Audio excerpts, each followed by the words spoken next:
अस्सलाम वालेकुम dear students. हम अपना चैप्टर कर रहे हैं कैपिटल एंड रेवेन्यू।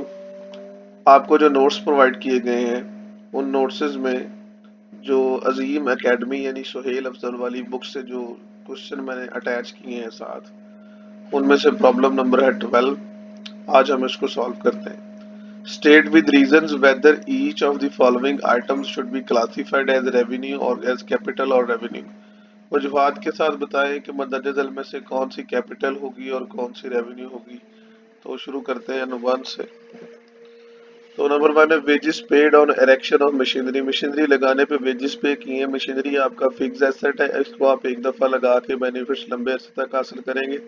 और फिक्स्ड एसेट के ऊपर जो भी आपने खर्चा पे किया है वो आपका कैपिटल एक्सपेंडिचर है। तो चूंकि साथ उसने पेड का लफ्ज लिखा है तो आप इसको कैपिटल पेमेंट भी लिख सकते हैं, कैपिटल एक्सपेंडिचर भी लिख सकते हैं।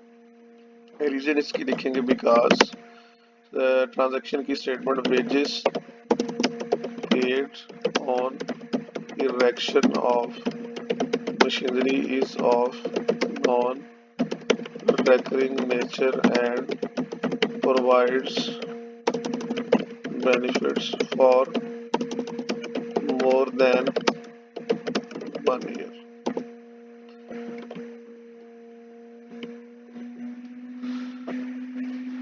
नंबर 2 देखते हैं बच्चे।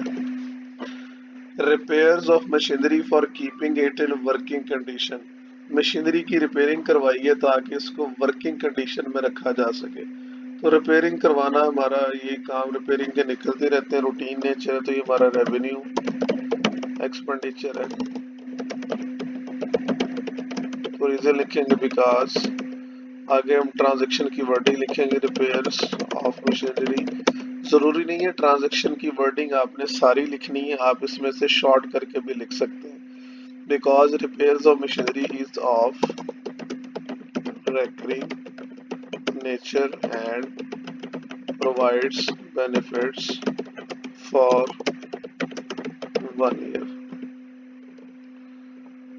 तीसरे नंबर पे हम देखते हैं आगे, brokerage and stamp duty on purchase of building. Building purchase करने पे हमने ब्रोकर को कुछ पैसे दिए और स्टैंप ड्यूटी, स्टाम्प का खर्चा वगैरह हमने अदा किया। Purchase of building, building purchase करने के ऊपर हमने ब्रोकरेज यानी ब्रोकर को पैसे दिए और स्टैंप ड्यूटी पे की है। स्टैंप ड्यूटी एक टैक्स होता है। तो बिल्डिंग हमने एक दफा खरीदनी है, बार बार नहीं खरीदनी।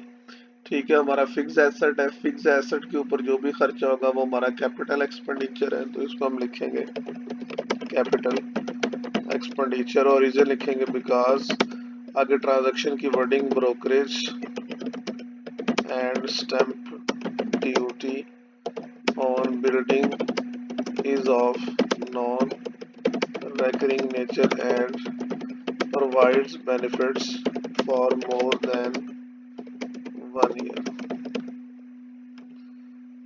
उसके बाद चौथे नंबर पे चलते हैं।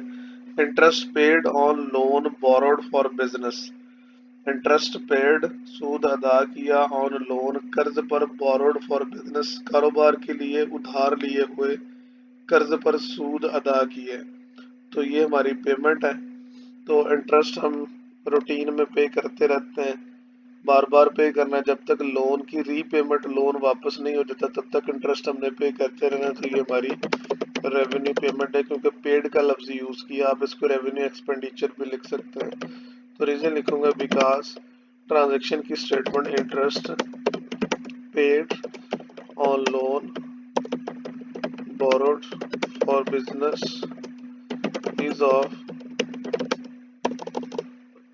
recurring nature and provides benefits for 1 year। 5वें नंबर पे चलते हैं बच्चे।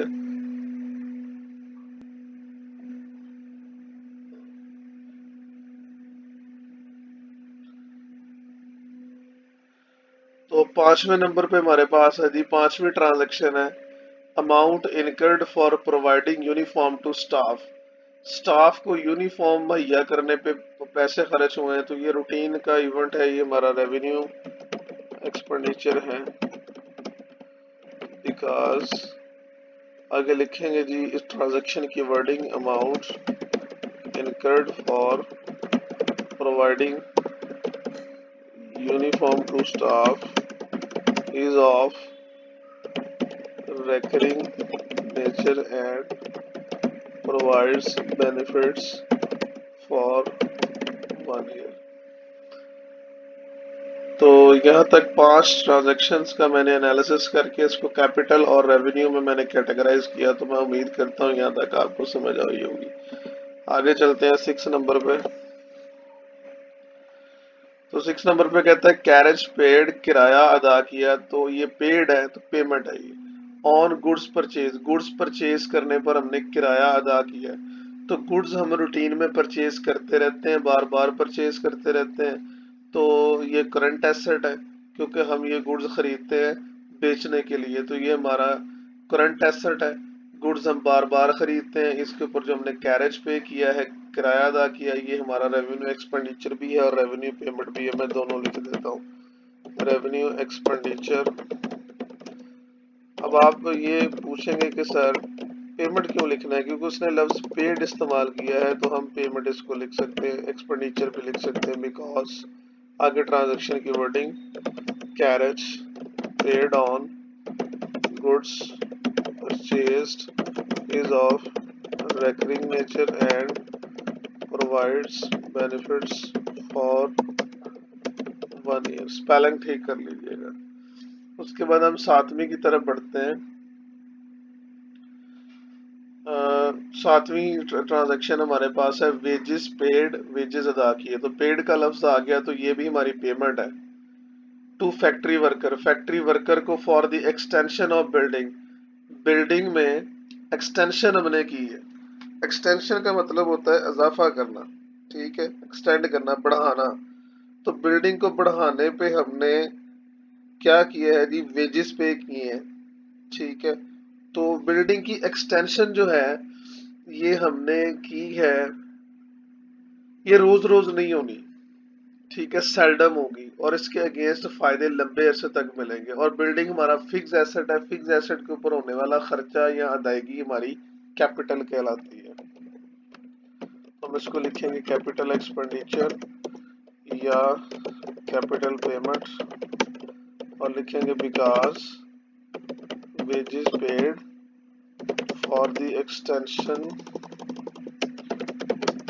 मैं थोड़ा शॉर्ट कर रहा हूँ ना ट्रांजैक्शन की वर्डिंग को। Extension of building is of non recurring nature and provides benefits for more than 1 year। उसके बाद आगे चलते हैं बेटा।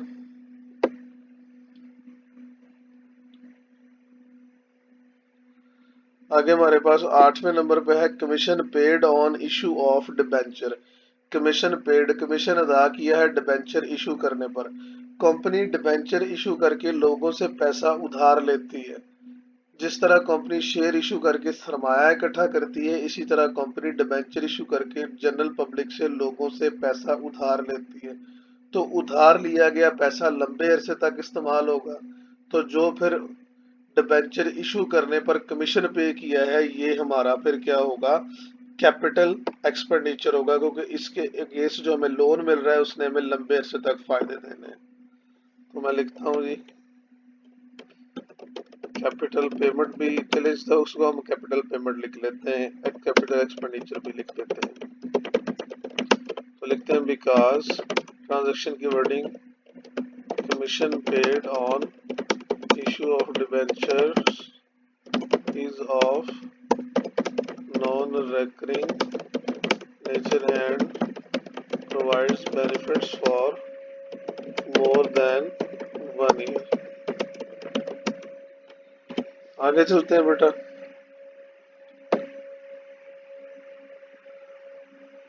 तो 9वें नंबर पे cost of goodwill of running business. Cost of goodwill, तो गुडविल जो है अच्छी साख भी हमारा फिक्स्ड एसेट होता है जिसने हमें लंबे अरसे तक फायदे देने होते हैं, तो ये भी हमारा कैपिटल एक्सपेंडिचर है। कैपिटल एक्सपेंडिचर रीजन लिखेंगे बिकॉज आगे ट्रांजैक्शन की wording cost of goodwill. Transaction की वर्डिंग आप शॉर्ट कर लें तो ज्यादा बेहतर है because cost of goodwill is of non recurring nature and provides benefits for more than 1 year. आगे चलते हैं, 10th देखते हैं, ये सवाल इंपॉर्टेंट है। तो 10 हमारे पास है एक्चुअल एडिशन अजाफा। एडिशन अजाफा कह सकते हैं, अजाफा। एक्सटेंशन भी अजाफा टू एग्जिस्टिंग प्लांट, एग्जिस्टिंग मौजूदा प्लांट। प्लांट जो आपने लगाया हुआ था उसमें आपने अजाफा किया है, उसको बढ़ा लिया है। तो वो एक दफा आपने खर्चा किया है, रोज रोज आपने नहीं करना। नॉन रेकरिंग नेचर का खर्चा है, रेकरिंग नेचर का नहीं है, रूटीन नेचर का ये इवेंट नहीं है, रूटीन नेचर का काम नहीं है। इसके आपको फायदे जो हैं वो लंबे अरसे तक मिलेंगे। प्लांट हमारा फिक्स एसेट है और फिक्स एसेट पे होने वाला कोई भी काम जो है वो हमारा कैपिटल एक्सपेंडिचर होता है। तो हम लिखेंगे इसको कैपिटल एक्सपेंडिचर और लिखेंगे because addition and extension of existing plants is of non-recurring nature and provides benefits for more than 1 year। तो बेटा ये आपकी नोट्स से प्रॉब्लम नंबर 12 थी जो मैंने आपके सामने सॉल्व की। ये एक पेज पे नहीं आ रही क्योंकि ज्यादा एंट्रीज थी, तो कोशिश करते हैं कि एक पेज के ऊपर ये आ जाए। इसकी सेटिंग कुछ इस तरह से मैं करता हूँ कि ये एक पेज के ऊपर आ जाए।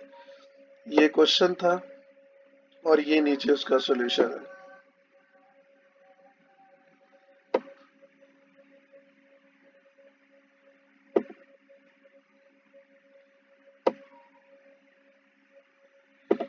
तो ये एक पेज के ऊपर बेटा आ गया।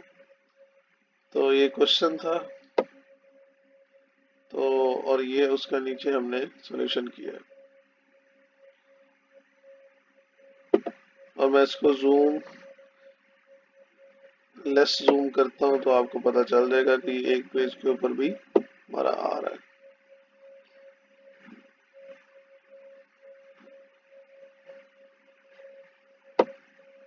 मैं उम्मीद करता हूं कि आपको इसकी समझ आई होगी।